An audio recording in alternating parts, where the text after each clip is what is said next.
Well, firstly, can I thank you all for coming out this morning for an update.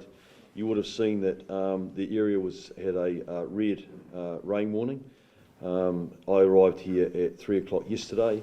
It was very apparent to me on arrival that the Mayor, the Chief Executives, both district and regional, and their teams, the controllers, had already responded. They've been proactive. They've done things like clearing drains and waterways. First responders, of course, were already on the ground doing the outstanding work that they do. And the response from that point forward has been outstanding.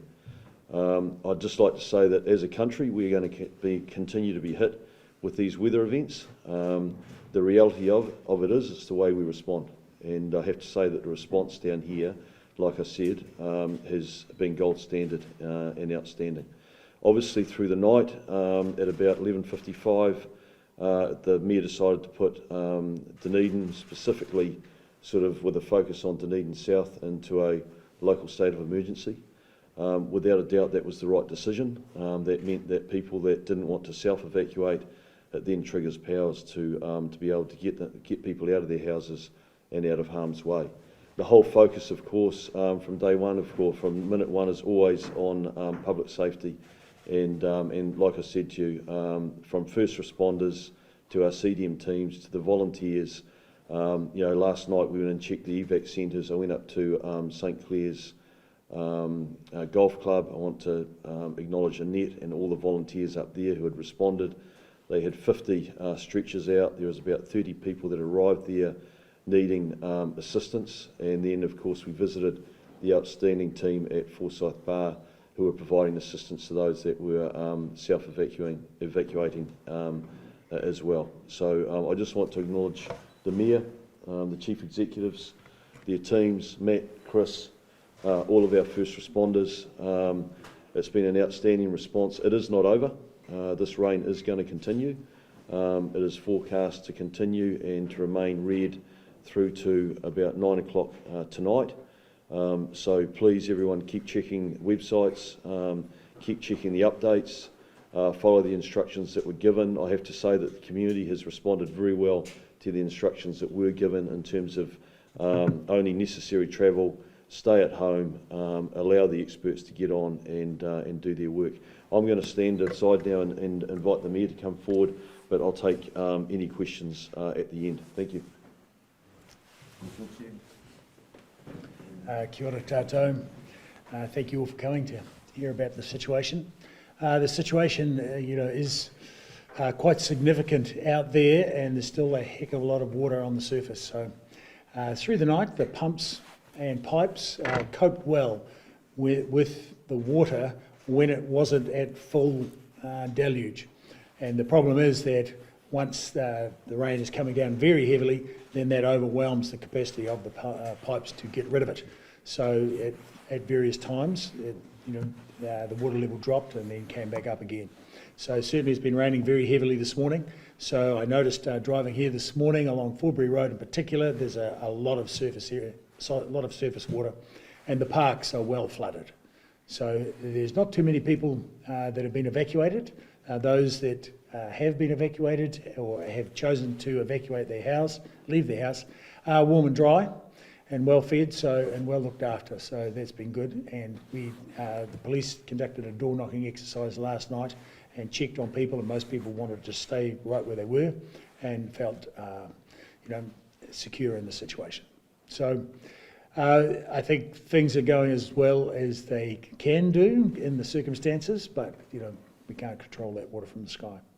So certainly one of the things that I suppose my main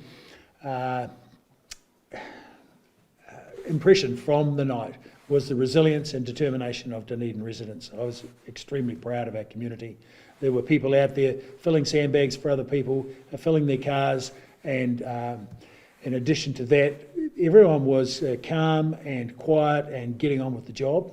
They were really demonstrated a community pulling together, and there were many utes and trucks and cars with trailers coming to get sandbags to go and help other people. So there were teams of people that they were just self-organised volunteers. So the community had really dug in to help themselves and help others. It made me very proud to see. Thank you. Kia ora koutou. Look, firstly, I want to acknowledge everyone impacted by this event, both in town with those folks evacuated and impacted last night and through today, and those rurally as well. Terrible time with lambing and calving at the moment, so thoughts with those folks at the moment. Look, surface flooding continues to affect road networks throughout Otago, and we're a plea from us to ask people to please stay at home, stay off those roads. Further rain is forecast, as we know, and with that there's a level of unpredictability around how rivers and streams will behave and could potentially overflow. So we ask people to be mindful there. As we said, please stay at home, please stay off the roads. Even though you think your vehicle can make it through, a little bit of ponding, often that vehicle will create a wake, push water into people's properties, so please avoid that. Again, we'd like to reiterate, anyone facing an emergency situation, please call 111. For anyone requiring support, please reach out to your local council. We're just confirming as well, we have a number of state highways closed at present. State Highway 87, Kyburn to Hyde, closed due to flooding. State Highway 88, Forsyth Bar Stadium to Port Chalmers is closed due to a large slip. And State Highway 90, Waikoikoi to Tapanui, is closed for flooding. I will say as well at the moment within Dunedin, there has been impact to Dunedin bus services, and they're operating at a limited capacity at the moment. I will say that that the team here at Emergency Management Otago, within the Regional Council and within the local councils in Dunedin, Clutha and Waitaki are working around the clock to do the best that we can for those impacted, and will continue to do so until this weather abates. Thank you. Any questions? Is there any specific areas at the moment that are of concern in terms of rivers or areas where there's been slips that you could share? You look, in terms of the rivers, they are behaving as we had forecast. Most of those are staying within channels and behaving as we'd expected. In terms of local issues around, as we stated before, the stormwater networks and that's causing us some concerns around South Dunedin and others, and maybe Paul's in a better place to answer those specifics for Dunedin. Sorry, Chris. Yeah, most things have been covered off, but yes, in answer to that specific question, we have had on both sides of Otago Harbour, on the peninsula and on the West Harbour side, we've had some land movement, some land slips, which has actually affected the water mains supplying water to the communities further out in those areas, complicated by the fact that those slips have also are the ones that are blocking the roadways. So we are doing the best we can to immediately try and get those slips cleared so that we can get potable water supply out to those communities.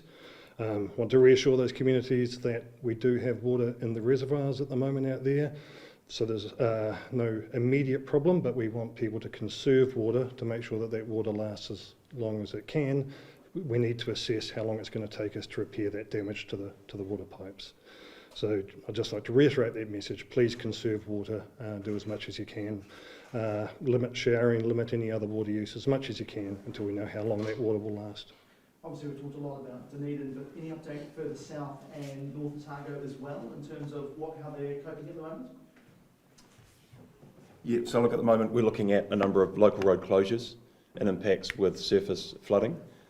We have got our operations centre in Clutha fully activated at the moment, but obviously a local declaration isn't required down there at this stage, and people are just staying out of the way of that water, so no immediate issues there. Do you know how many people are in the welfare centres at the moment? Has that increased at all from overnight? That's probably... Not particularly. It's been relatively steady. Actually, we currently have 60 people, or the last update I have, 60 people at the St Clair Park Golf Club and 23 people in the Forsyth Bar Stadium. That's been roughly the same through the night and in the morning. Obviously, so far it's been, talked about how the water's been draining through. It's been going okay so far. Obviously, there's a lot more rain to come to the 9. Your thoughts and feelings, how confident are you that we may be in the same position where we are now, or are we expecting it to be worse? What's kind of your feeling?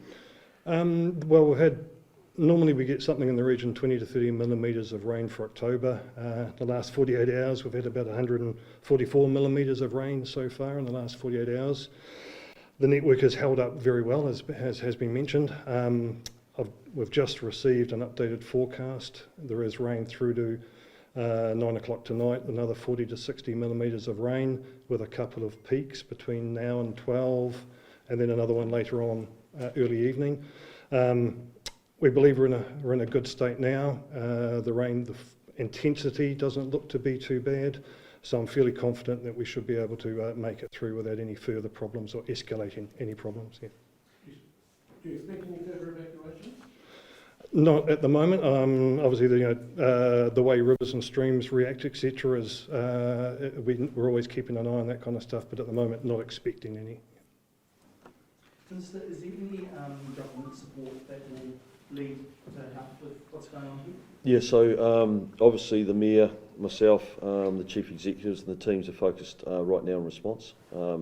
We haven't spoken about that. I think it'll become more obvious in daylight hours in terms of if there's any support required. But of course, one of the main reasons why I get on the ground is to make sure that it's very clear that as central government, we're here to support and make sure that people of Dunedin get the support that they require and that the Mayor and Council get that support as well. Is there any message there to people who are going out rubbernecking at the moment, filming the flood waters, flood damaged properties? Kia ora koutou katoa. My name's Marty Gray. I'm the incident controller for Dunedin Police in the wider Otago area. The messaging around that will be consistent with what the Minister and the Mayor has said. It's around safety. If you don't need to go out, then please don't. It ties up resourcing that could otherwise be deployed to other areas. And on top of that, there's just a reassurance aspect as well, and to make sure that we're able to go to places where we get called to. So my advice to all those people who have a curiosity is to stay home.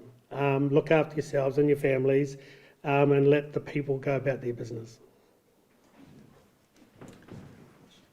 And how's the Tyree looking at the moment? Are you looking at having to use the flood gates, or is it okay? Yeah, look, that's still tracking maybe slightly lower than first modelled, but we're certainly just under that threshold for those spillways to operate, so that's tracking fine. So it's more a Dunedin concentrated problem? Look, it's still falling everywhere, but the capacity within those systems is coping with what's falling. In comparison to the last rain event a few years ago, what sort of scale are we looking at? In my observation, having been here for that previous event as well, the pipes and pumps are coping much better now, and so it'll be interesting to see the comparison, but we won't know for a while between the downpour now and the downpour then.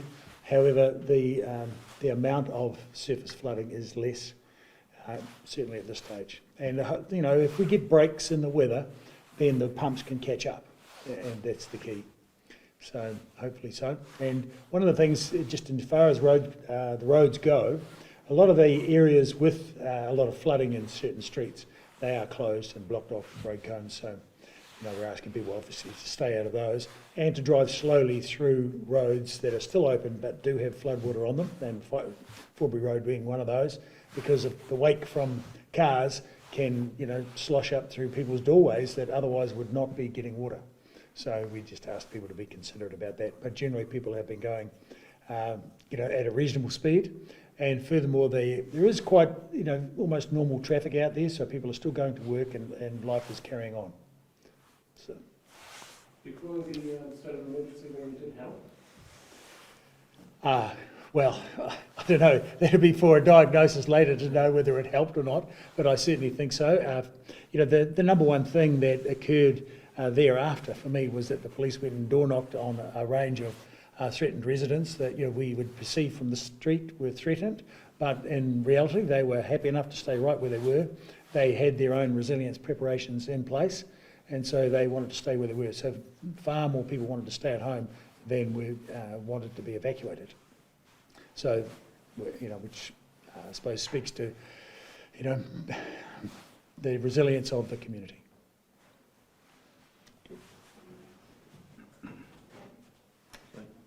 Excellent. Thanks for coming, guys. You're welcome. Appreciate it. Yeah, thank you. Yeah.